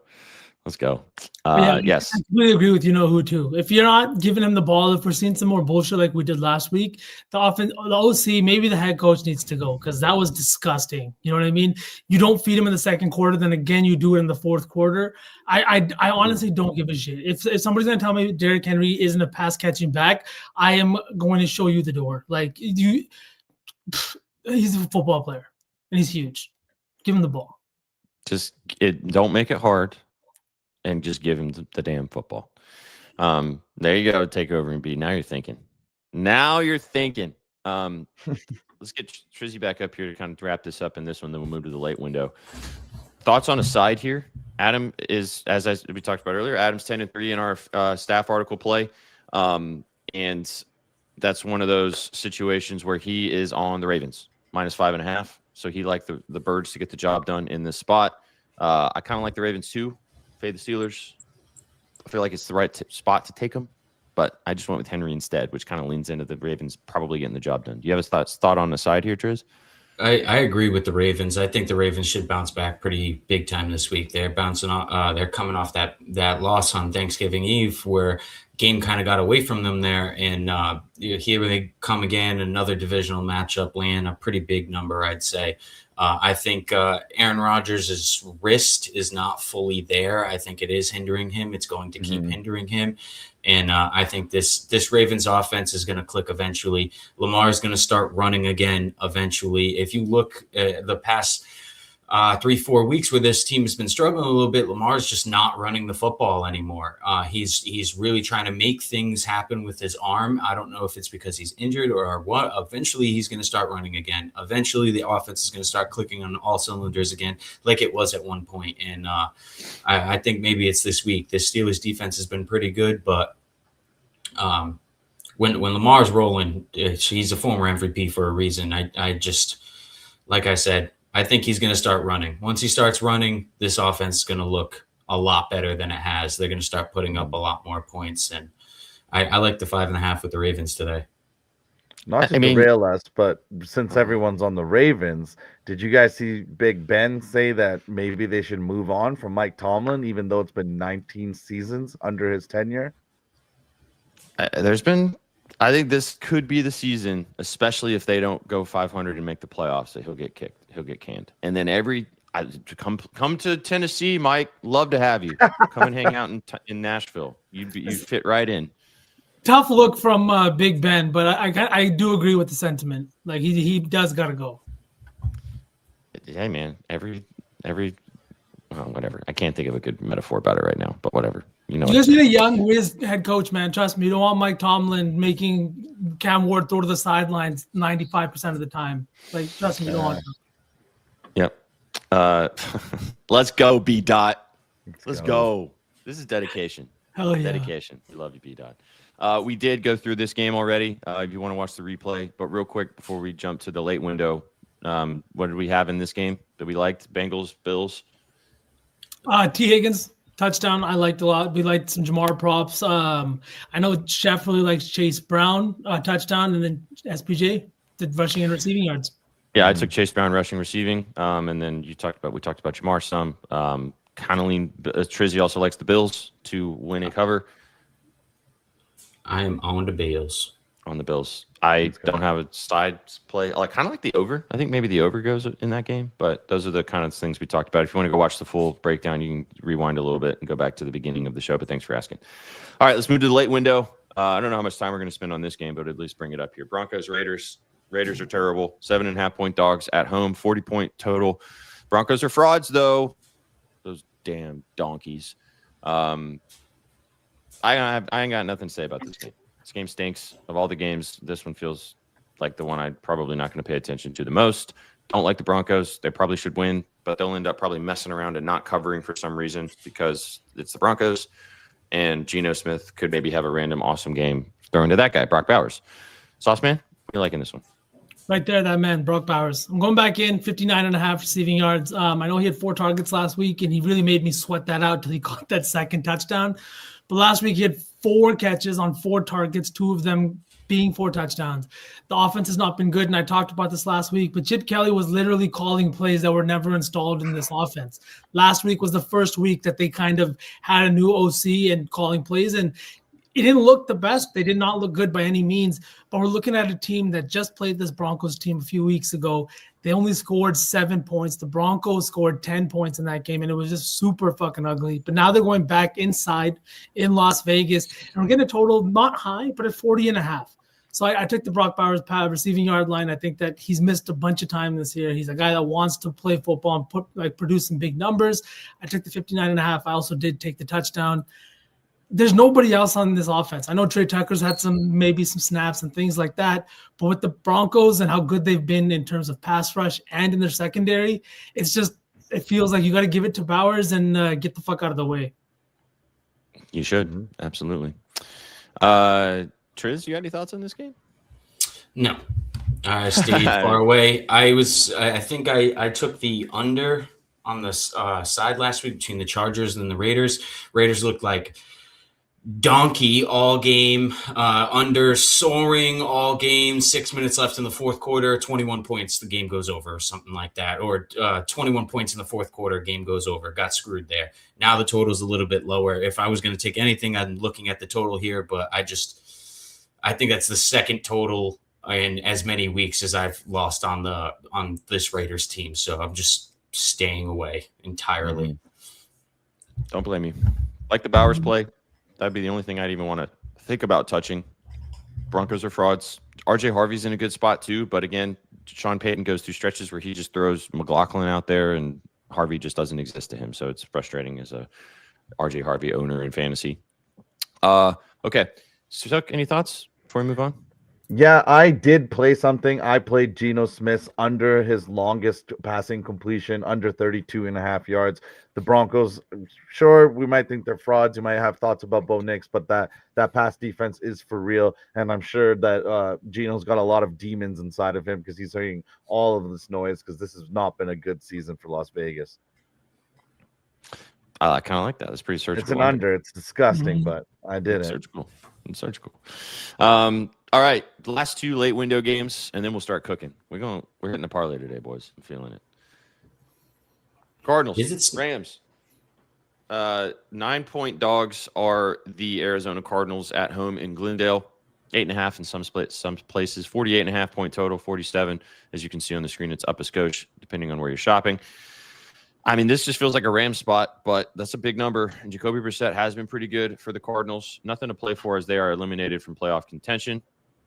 No Marvin Harrison Jr. There's quite a few injuries on the Arizona side of things. So could be a tough day for the Cardinals in Glendale.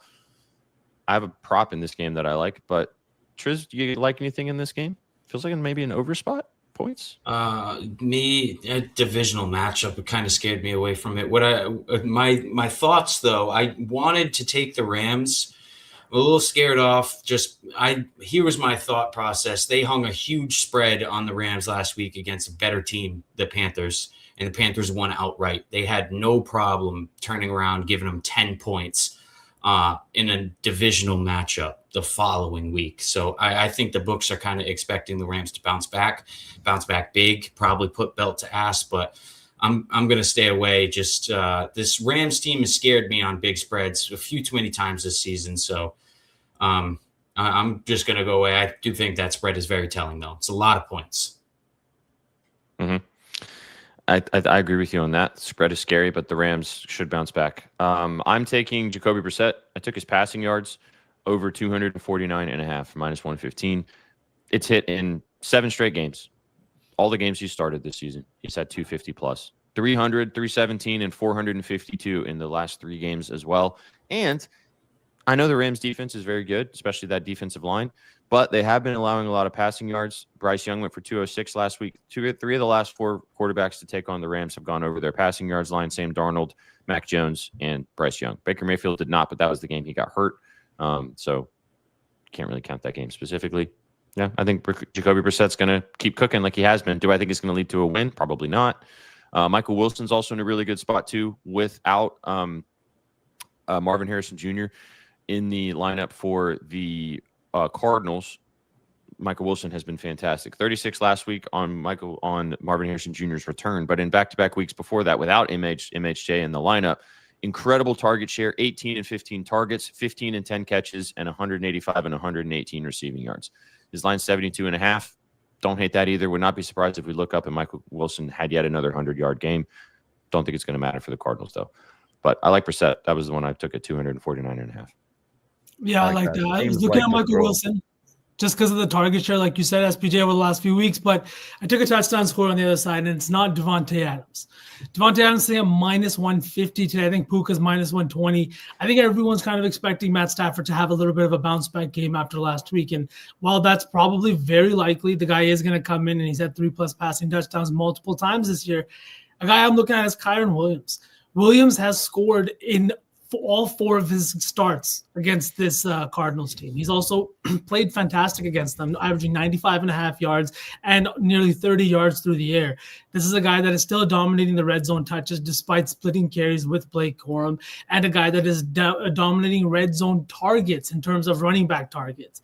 When they get down within 20, he's usually the guy in the backfield that they're using, and we've seen Corum kind of fumble, I think, twice this year within the 10-yard line. So this is a guy that they're looking to, and I think that honestly, the price on Davante Adams is what kept me off of it.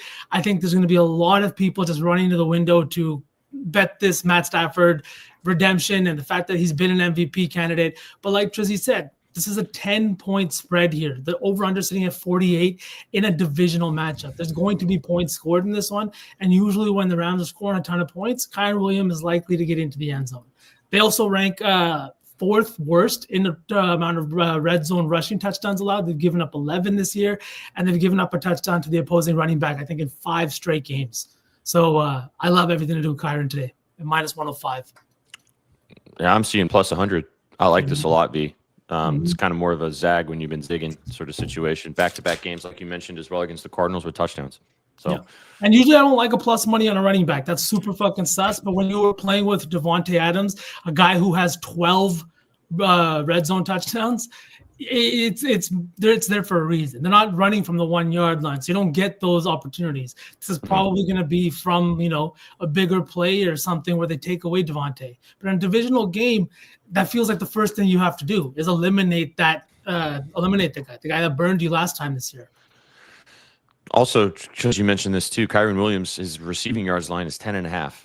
Not really a guy who gets involved in the passing game a lot, but in back-to-back games against the divisional opponent last year, 16 and 27 receiving yards in both of those games. So well over the 10.5. If you want to take more of a prop with Kyren, we could just take the touchdown for plus money, though. All right, let's move on. Last game in the late window.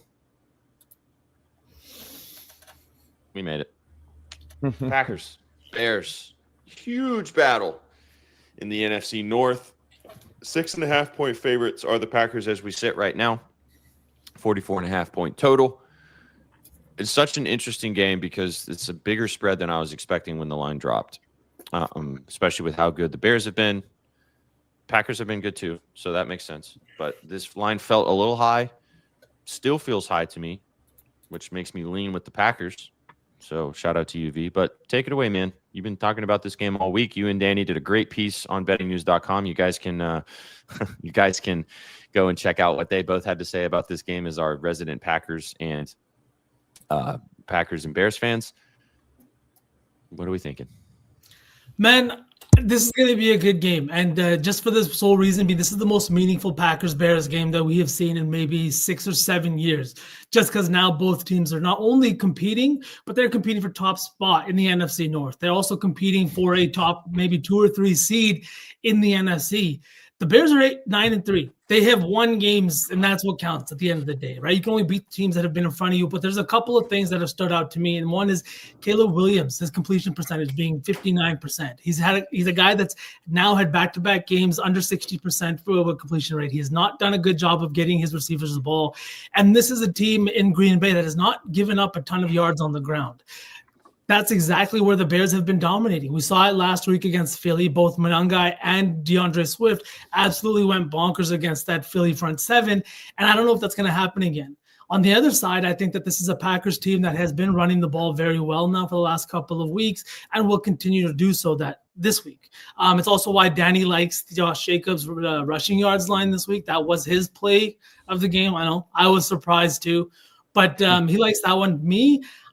I'm just looking for a very boring defensive game. Give me the under 44.5. I think this is a divisional under, and I'm not looking at trends, but I'm looking at 2 defenses that have been pretty decent. A Bears team that has forced a ton of turnovers this year and resulted in directly taking points off the board for a lot of offenses.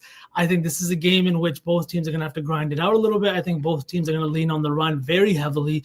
Both are top 10 in run play percentage this year. And like I said, if the Bears are going to be in this game, they're moving the ball on the ground. And I think that the clock is going to continue to run. And at 44.5 in cold weather, this just feels like one of those games where it's just a tough game where points aren't coming very easily. So I took the other 44.5.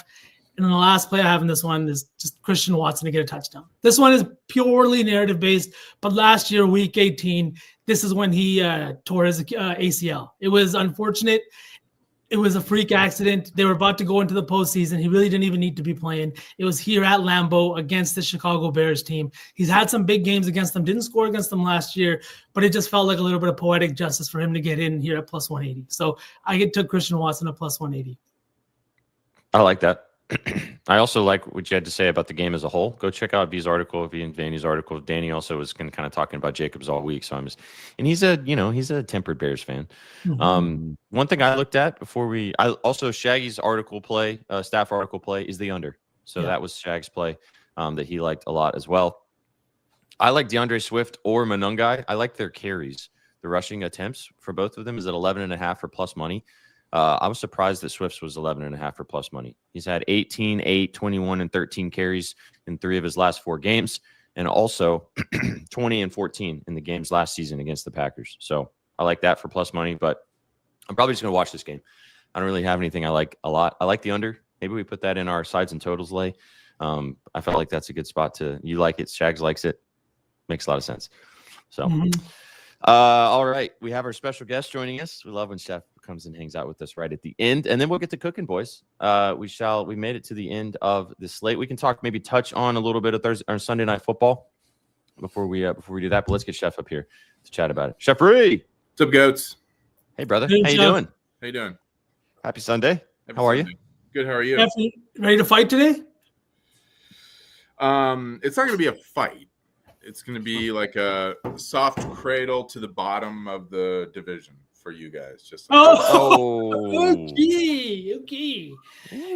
I don't even need to wear my Bears stuff. That's how confident I am that I don't need all the juju for the Bears. Nobody wants to see your Justin Fields t-shirt anymore. Okay, he plays in New York now, Chef. That thing's in the trash. He's dead to me. He's gone. Chat loves you right now because we got a lot of Bears fans in the chat, so that's good. There for we you. go. I'm in the garage, by the way. Oh, it looks nice in there. You do what you I have can. a question. You do what you can. What are some of your? But we've kind of gone through everything already, and we're about to start cooking. So good time for you as the master of the cooking it up. What's some of your favorites today on the entire NFL board, and then we'll get to cooking ourselves. I saw somebody from our staff shows on Bucky, I think, right? Yep. I know there's a lot of love for Bucky. I think he has a really good game. So I really like that. Whose play was Bucky? Betsky. Bucky for Betsky. Bucky for Betsky. Yeah. I really like that. I think Breece Hall has a really good game. I think I think they really lean on him a little bit. And I like his R&R against a really poor Miami team. A sneaky one. I like Devin Neal R&R. It's not sneaky, but it's just like he's, it's his second, third game or something like that that he's starting. And I think his line is a little bit too low. He's looked really good the past couple games, and hopefully we see a bit of a back and forth shootout with this Bucks game. And like I said, I like his line. It's a little bit low. So yeah, those are my. Let's go with those. I like it. Devin Neal receiving yards is one that I talked about earlier. I talked myself I like into that a lot. 16.5. Felt nice. Cool, man. Well, we're here for cooking time, so perfect to have you here for this, which is the best part. Chat, we've gone through every game. Drop what you guys like in the chat as we get to now. We're going to cook. Yes, what's up, Chef? I know it's chalky. I know I sent you guys a chalk slip last night, and I don't know. I know, Triz, you've probably got a contrarian hat on for right now. I honestly think we do see some chalk stuff today. I think we see Henry for 2. I think we see I never pronounce it A-Chain. I don't know why it's been how many years? A-Chain. I can't still A-Chain for 2, Taylor for 2, and Henry for 2. It's probably plus 220 each or something like that, or 200 each. But you put those together, you probably got a plus 4,000 or 5,000. I just think Henry has a really good game too. So anyway, that's I just wanted to say that because I haven't put it in, I haven't put it out there, but I really think that we see some weird chalk like that just today. These are the Nuggies chat that go and bet that because that's probably going to get close / hit. Okay, so we're going to do a sides and total lay. I'll put it out on Twitter. There you go. Sides and total lay. We'll do a favorite props lay, and then we'll do touchdown lay. Start sides and totals. I feel like we all like the Ravens. You guys down to do the Ravens 5.5 in this game, in this one? Mm-hmm. Uh-huh. Did anybody have any opposition to the Ravens? Nope. Okay. Ravens 5.5. Love the Packers and the Bears under. I know you talked about that, V. Shags likes it. I think we can all get down with that under as well. 40. I'm going to buy it up to 40. It's 43.5. So I'm going to take the 44.5. You guys good with that? Mm-hmm. I am. I have no opposition. Okay. Strizzy, what's your favorite side or total today? Viking or Colt. I think you should put both in there. I think they both cash. I'll get down with that. You guys down to take the Vikings and the Colts? Round this out? Yeah. Okay. All right, hang on. I'm listening. Yeah, you're good. But that two touchdown line, that's plus 9,000. Wow. Just for those three guys to score two? Henry, A-Chain, and John Taylor. I've never heard anybody named Jonathan Taylor call him John. Yeah, John Taylor. I call him Big John. Oh, Big John. John Taylor sounds like a guy who discovered America in 1492. I know. All right, so Colts money line, Vikings plus 1.5, the under 44.5, Bears Vikings, Ravens 5.5, minus 5.5. That's plus 1,000.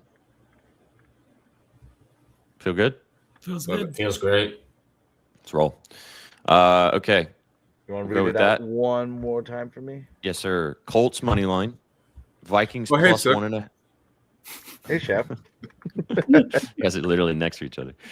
Colts money line, Vikings plus 1.5, Ravens minus 5.5, and then the under 44.5. Bang.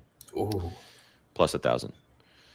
Okay. Chef, how do you feel about James Cook 2+? I was going to add that. I'm like, I don't want to get too crazy, but fuck it. I mean, whatever. I mean, it's, It's already 3 guys scored 2 touchdowns. Might make it 4. Yeah, Might I as might well. play around with those a little bit, do a few different combinations. I like that. Well, since we're talking tutties, let's do that, and then we'll round it out with kind of our favorite props. Is James Cook to score a touchdown even bettable?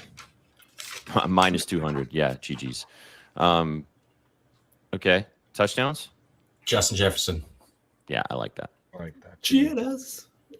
Getting good value on that, too. Where's that game? This guy's fighting for his football life. Like, he's got to, throw a tutty to the main guy today. Yeah.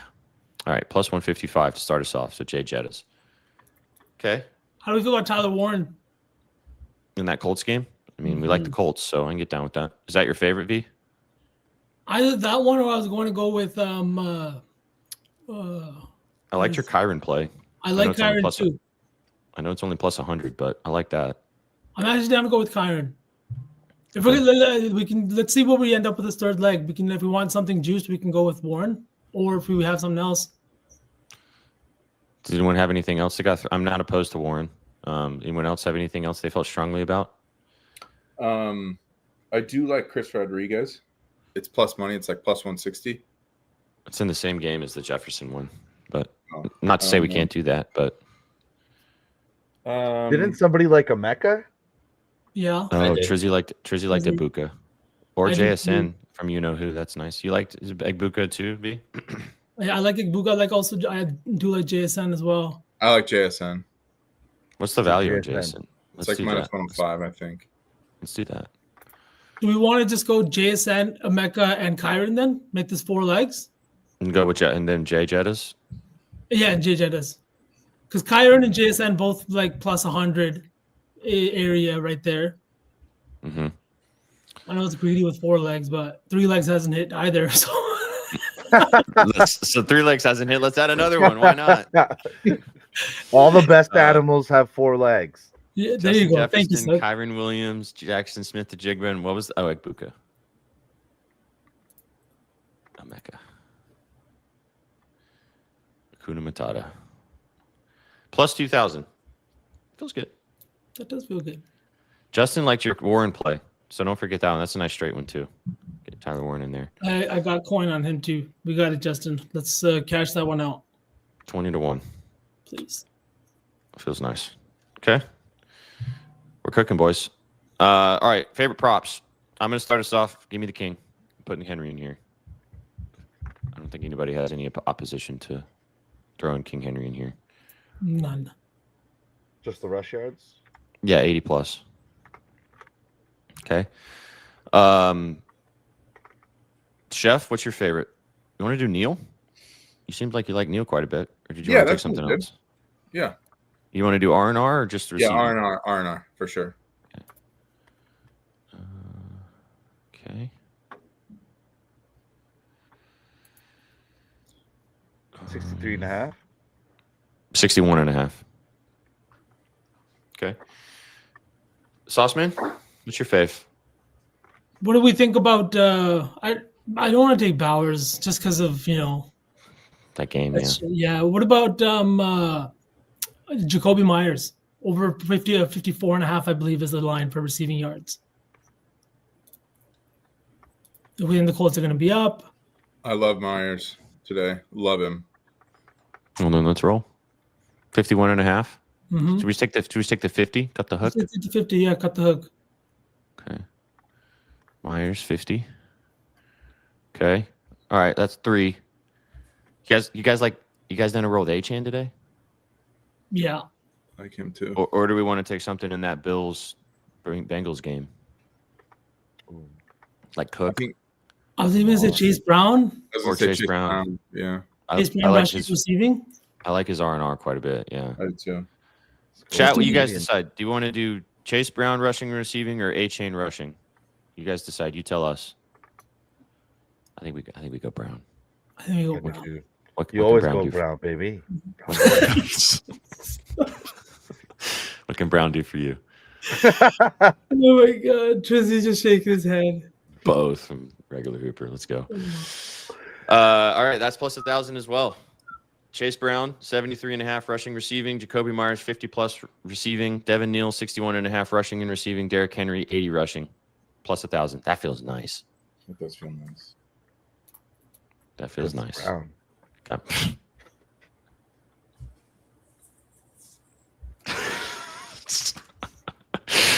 Jesus Christ. Okay. Bang, We'll repeat the two lays, We'll Dewey, and then the touchdown parlay will hit the timeline. But everything else, it's just here for you guys. We'll read it all off. And just go watch the replay. You've got an hour until kickoff, so you can watch through quite a few things and fast forward through stuff you don't want to listen to. And scribbles everywhere. Kate's prop shop, my touchdown piece. We got my articles. We got the staff piece, and then Danny. Danny's very sharp, so make sure you guys check out his pieces. Yeah, all over bettingnews.com. Bettingnews.com for free. Get involved with all the analysis over there. V and Danny been cooking in the NFL. We got our staff play out there. All of our favorite plays. Haven't had a losing week all season. Not going to start this week. All right, I'll read off the parlays. And then we'll do the giveaway, and then we'll get out of here. Have a little time. Boys. I never did my giveaway when I said Niemes Keita was going to get, or something else. Something else, yeah. So if you want to throw that in there happen. too, you want to do two giveaways. Chef's in a Yeah. giving mood today. Look at Santa Chef. I stay true to my word, right? Yes, you do. Yes, you do. So, chat, last chance. Join us on Twitch, twitch.tv/betting news. That is how you'll be entered to win one of our new Vibes hats, and Chef's giving away something. Whatever he wants. All of Chef's love. 2 giveaways. Come and hang out. Twitch.tv/betting news. That's how you enter to win. Here's the parlays. Props. Derrick Henry, 80 plus rushing yards. Devin Neal, 61.5 rushing and receiving. Jacoby Myers, 50 plus receiving. Chase Brown, 73.5 rushing and receiving. That's plus 1,000. Tutties. This will go on the timeline. Justin Jefferson, Jackson Smith-Njigba, Emeka Egbuka, Kyron Williams. Sides and totals, also plus 1,000. Baltimore Ravens, minus 5.5. The Vikings, plus 1.5. Please be good, 9. Just be okay, bro. Colts, money line, and then the under in the battle in Green Bay between the Bears and the Packers. Plus 1,000. Those are your sides and totals, touchdowns, and props. Cook your own lays, have some fun, sprinkle responsibly, as always. Or, as our friend Slop would say, and as our friend on YouTube says, responsibly put your house on it. However you guys want to do it. You guys decide. All right.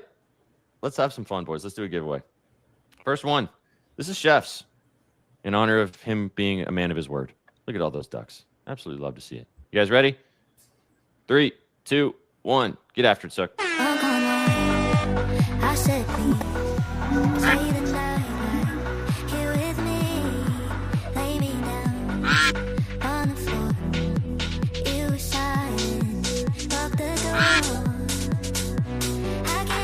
Oh, we got movement. Look at all those ducks, man. Go.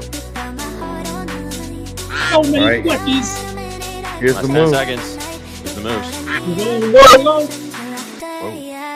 Whoa. Dragon.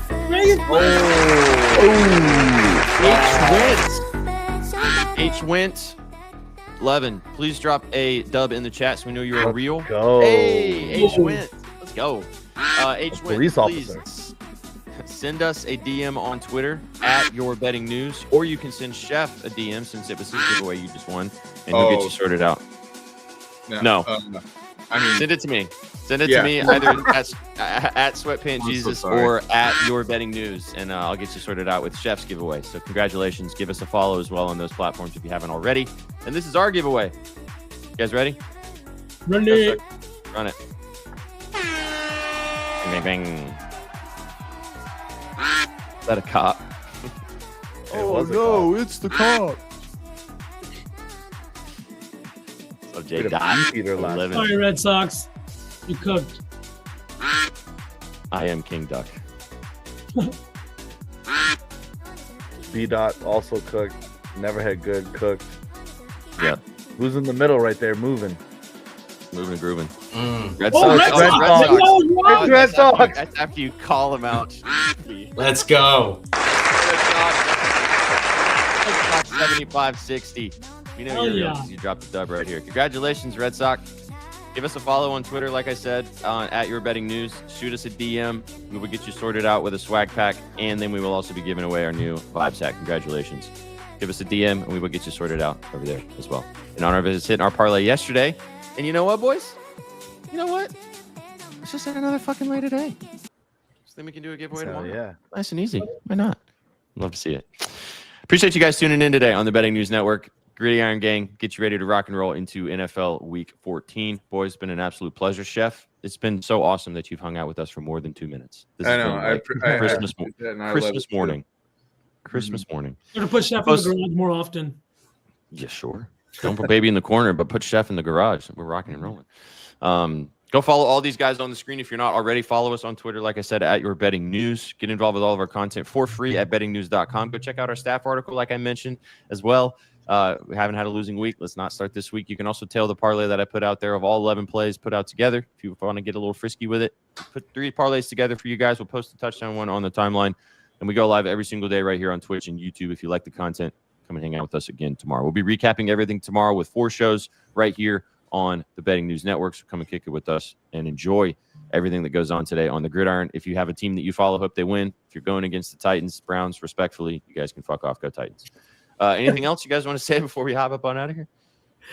Go Pack, go, baby. Go Pack, go. I'm going to waste my breath on that. Absolutely. It's our year. I'm just saying there's nothing that can stop us. Nothing. Oh, yeah. Bears fans saying it's our year. Where have I heard that before? Everywhere. You've never heard me say that. Everywhere. Ever. You have never, ever heard me say that. I will give Chef his credit that the he most has never said critical that. of my teams. You've never heard me say that. Mhm. B's team is Facts. like 0-16. He's like, it's our year. It's our year. 0-16. Come on. I'm like, First of all, the Packers have never been 0-16. That's some Bears shit. Okay. Trizzy just sitting here comfortable with the Pats on their bye. He's like, Drake Big chillin'. May. We'll see you next week, motherfucker. Yeah. You know, Drake May. Drake hey, May. what's the spread? What's the spread? 6.5. Towards Packers? Yeah, in Green Bay. You want to place a friendly wager on that? 6.5? Ooh. Of course, Jeff. Of course. All right. Let's do it. course. 6.5. All There you lose go. us, What's the punishment? You guys decide. Okay, we'll think about it. We got time. We got a few hours before this game. We got time. Got time. NBA plays will be on the timeline. You know the deal. We'll get them out there and for you guys later today. But get out there, enjoy NFL Week 14. This has been the Gridiron Gang. You guys came for the winners. You stayed for the vibes. Have a great day. Enjoy some beverages. Enjoy the football. And we will catch you on the next one. Take it easy, chat. Have a good one. Peace. What you know about rolling down in the